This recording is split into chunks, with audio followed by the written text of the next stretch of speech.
নমস্কাৰ,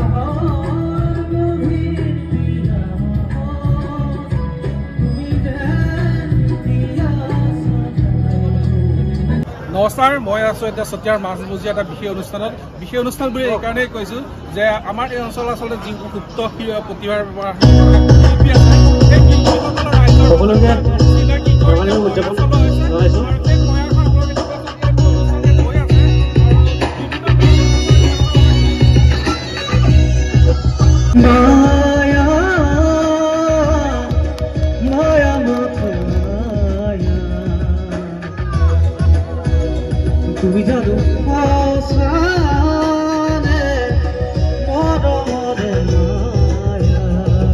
পৰিৱেশ চাওক, আকস্মিকভাৱে ৰাইজৰ মাজত আহি হঠাতে ইমান ধুনীয়া এটা সাংস্কৃতিক পৰিৱেশ গঢ়ি উঠিছে।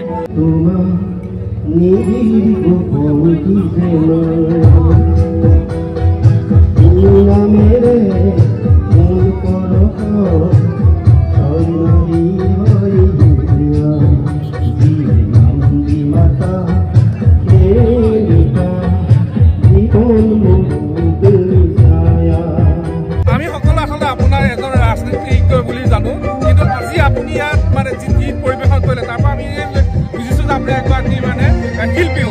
আপোনাৰ আজি অনুভৱ কেনেকুৱা ইয়াত গান পৰিৱেশন কৰি? মানে সংগীত মানুহৰ মানে হীৰাই হীৰাই আছে, হয়তো কোনোবাই গায় কোনোবাই নাগালেও আচলতে তেখেতসকলৰ কিমান সংগীত আছে। এতিয়া আমিও তেনেকৈ সংগীতটো ভাল পাওঁ, ভাল লাগে। সকলো ওলাই আহিছে, আমি বিভিন্ন ভাষা ভাষী ধৰ্মাৱলম্বী লোক সকলো আজি ওলাই আহি ইয়াতে খন্তেকী সন্ধিয়া সময়টো ইয়াতে একেলগে বহি যি এটা আনন্দ উৎসৱমুখৰ পৰিৱেশ সঁচাকৈ ভাল লাগিছে। ৰঞ্জনাক ধন্যবাদ জনাইছোঁ, জীৱনহঁতক ধন্যবাদ জনাইছোঁ, উদয় লাগি আছে তাহাঁতক সকলোকে ধন্যবাদ জনাইছোঁ। হয়, আচলতে এনেকুৱা অনুষ্ঠানবোৰ পাতিবলৈ তেতিয়া আমাৰ আচলতে যিসকল অঞ্চলত মানে যি শিল্পী আছিল যিসকল আমি চিনি নাপাওঁ সেইসকলক ৰাইজৰ মাজত বা অসমবাসীৰ ওচৰত চিনাকি কৰি দিব পাৰি। মই আচলতে ইয়াৰ আচলতে অনুষ্ঠানটো যিসকল পৰিকল্পনাকাৰী এজন আমাৰ আছে সঞ্জন দা, ইয়াত জীৱন দা, উদয় দা চবেই কৰিছে। সঞ্জন দা আপোনাৰ আচলতে আজি যে অনুষ্ঠানটো আয়োজন কৰিলে কি ভাবি এবাৰ কিহৰ কাৰণে আয়োজন কৰিলে?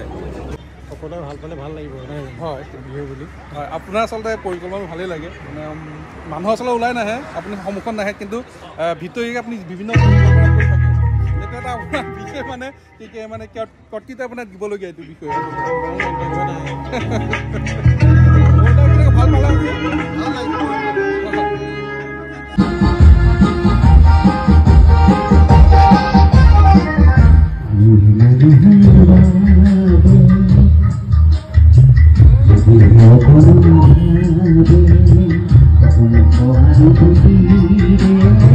ভাবিব কোনে নোকোৱা সমনীয়া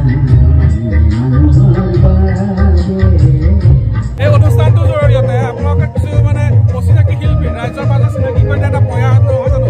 আপুনি কি ক'ব? সেইটোৱে প্ৰয়াস। আমি আচলতে এতিয়া ৰাকেশে ইমান ধুনীয়া গীত গাই আছে, জুবিন গাৰ্গ আপোনালোকে দেখিছে, হিতেশে গান গাই বুলি খুবেই গম পাইছিল জানো? ঠিক তেনেকৈ আজি ইব্ৰাহিমে গান গাইছে, কেইবাজনো আৰু শিল্পী আছে, দেৱাশিষ বুলি কয় এজন যুৱক আছে পৌচা গাঁৱৰ, আৰু কেইবাজন শিল্পী আছে। তেওঁলোকে এনেধৰণৰ মঞ্চৰ জৰিয়তে এটা গুৰুত্বপূৰ্ণ ভূমিকা আছে।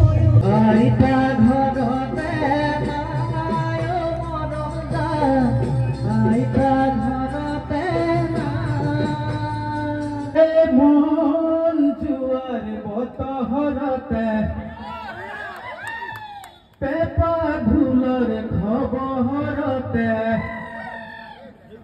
কুহিবতে হাহি দিলে বহগহিল পুলি করে মন তলা করে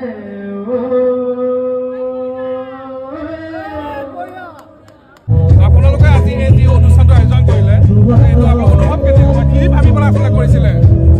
আমাৰ আচলতে যিসমূহ ভক্ত প্ৰতিভাসমূহ থাকে বিকাশ হোৱাৰ ক্ষেত্ৰত এখন মঞ্চৰ প্ৰয়োজন। সেইবাবে আমি চেষ্টা কৰিছোঁ যে আমাৰ গাঁৱে ভূঞে যিসকল আমাৰ যুৱ প্ৰজন্ম আছে তেওঁলোকক আমি উলিয়াই আনিবৰ বাবে এটা প্ৰয়াস আজি এই অনুষ্ঠানটো। ঠিকে আছে, আচলতে সঁচাই ধুনীয়া এটা প্ৰয়াস আৰু চিন্তা।